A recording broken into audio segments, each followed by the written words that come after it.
welcome back to Tammy Talks About. So I thought today we could talk a little bit about the ACLU.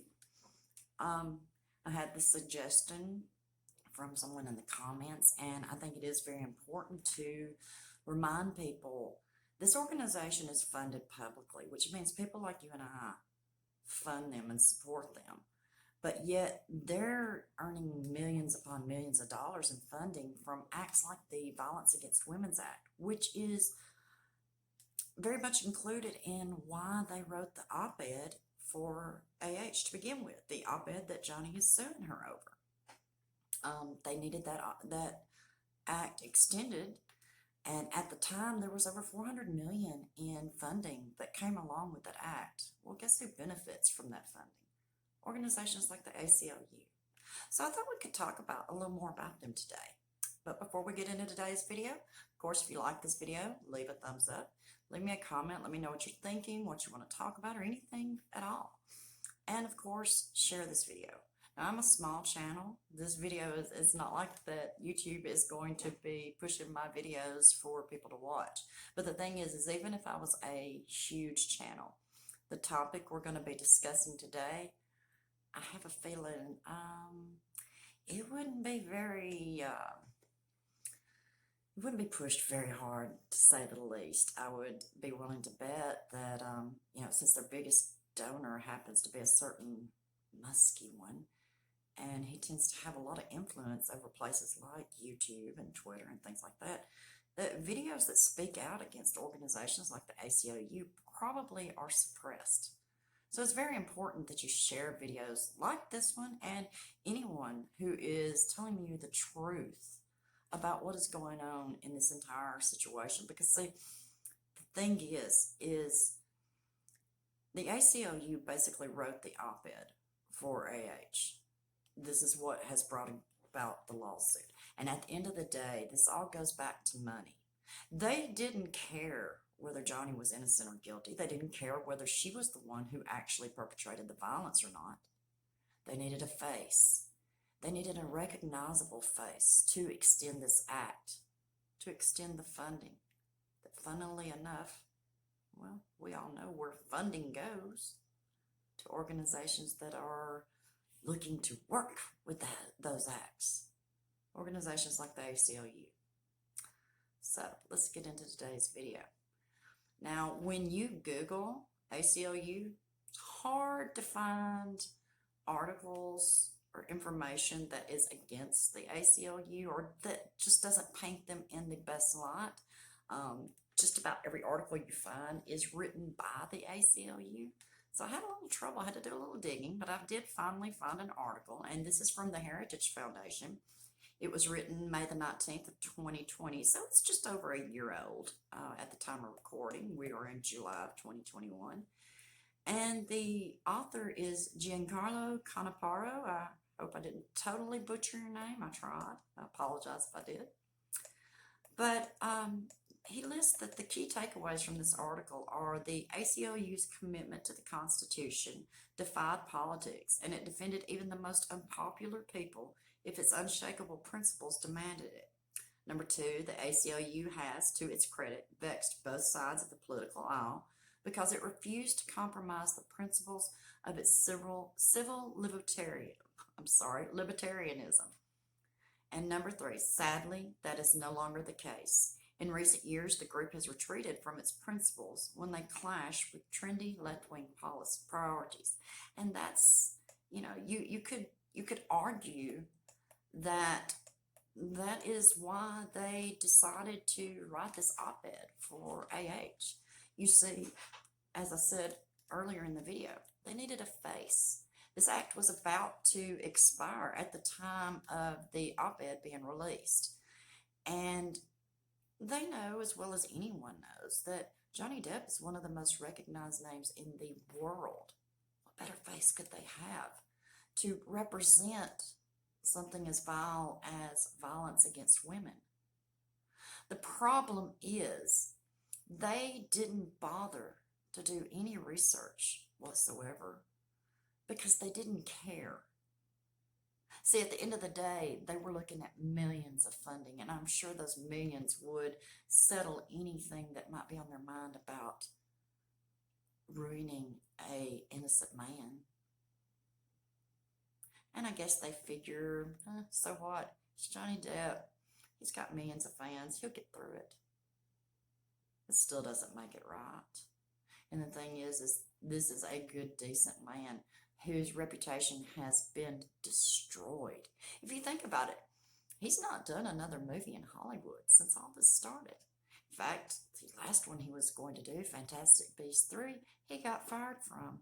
While Warner Brothers, on the other hand, the same company that's doing Aquaman, decided to keep AH. Just a quick reminder, do not give Warner Brothers a dime of your money.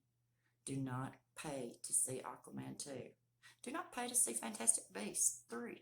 I think it might be, I don't even know. I've heard it is a complete dumpster fire. Couldn't happen to a better place, a better company. Anyway, it's totally off topic.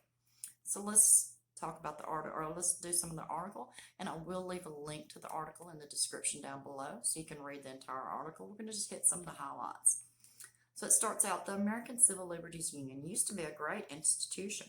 Founded in January 1920, the ACLU sought to become, in its own words, the nation's premier defender of the rights enshrined in the U.S. Constitution.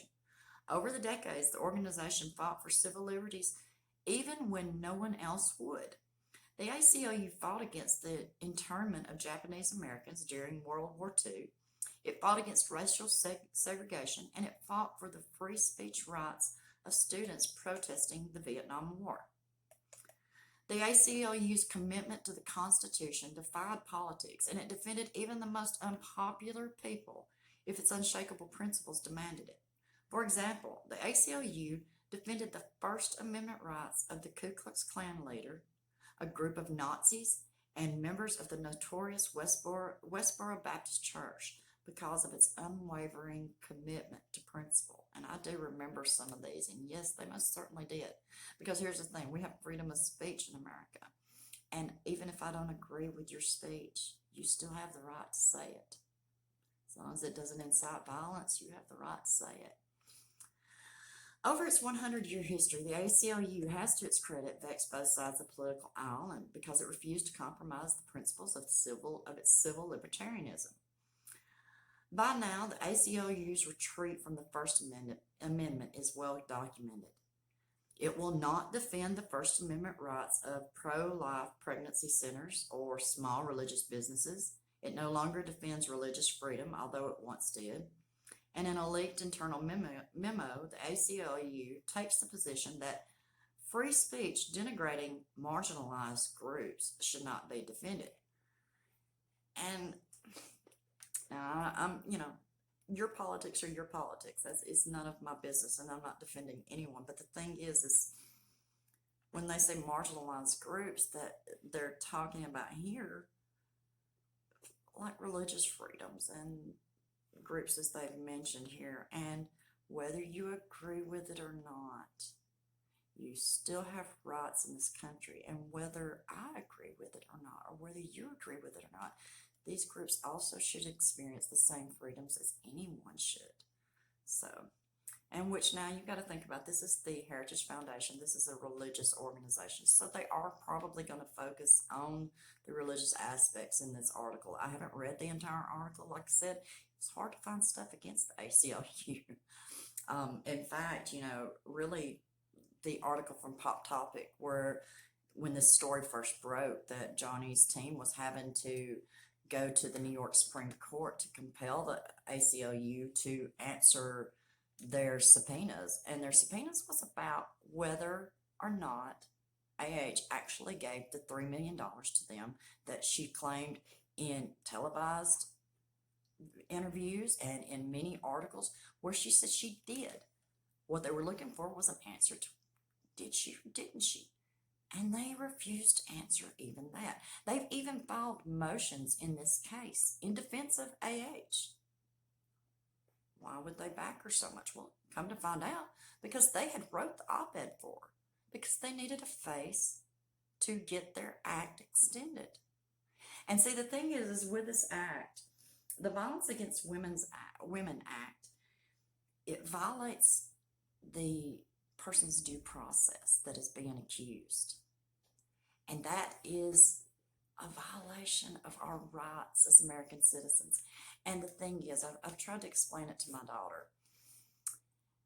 If, say, someone accused her of committing a horrible crime, well, I still want her to have the right to be able to defend herself, to have the due process, for them to have to go through and get all the evidence, not just take the word of the person who accused her of it. And see, that happens all too often. And that's what they're talking about with the due process. A person has the right to due process. And I know this video is going on a little long, but let's just keep going. Sadder yet, however, is the ACLU's recent abandonment of the right to due process for a group founded to help the powerless. This is a repudiation of its founding ideals. Consider the new Title IX rules designed to restore the due process rights of those accused of sexual harassment on college campuses. The rules are meant to restore protections that were erased under the Obama regime.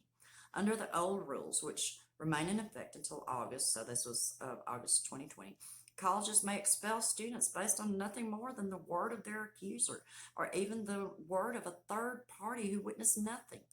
The accused is often denied the right to cross-examine, the right to counsel, the right to see the evidence against him or her, and the right to present exculpatory evidence. You see what I'm saying? It's so bad that in one case, after two students got drunk and had sex, one of them rushed to report his sexual partner to the Title IX officer simply because he was worried that she would report him first. Because he got there first, she was found guilty of sexual assault and suspended.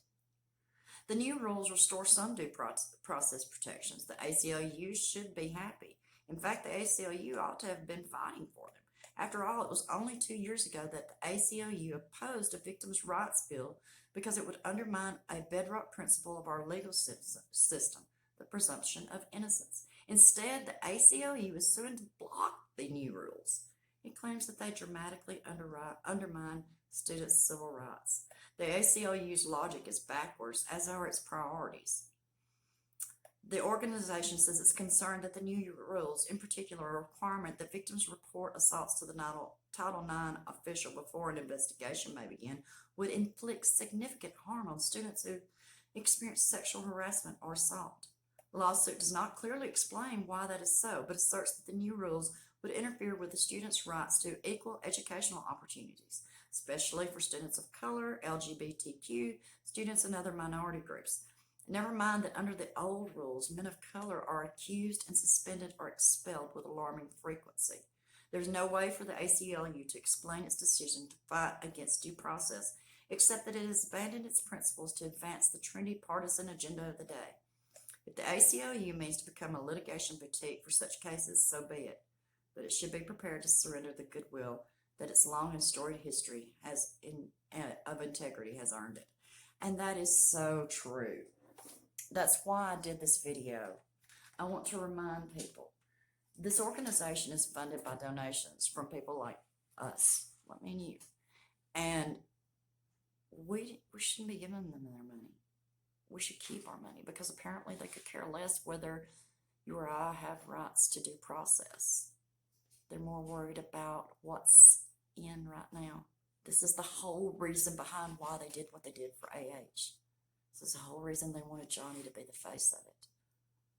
So just a friendly reminder, don't give them your money. Let people know what they're doing. I hope you like this little look. I know it's not much, but I just wanted to do a little something to let you know, they are kind of the boogeyman in this situation.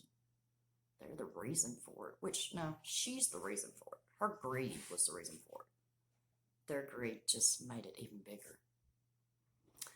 So let me know what you think. Leave me a comment. And as always, until next time, be blessed.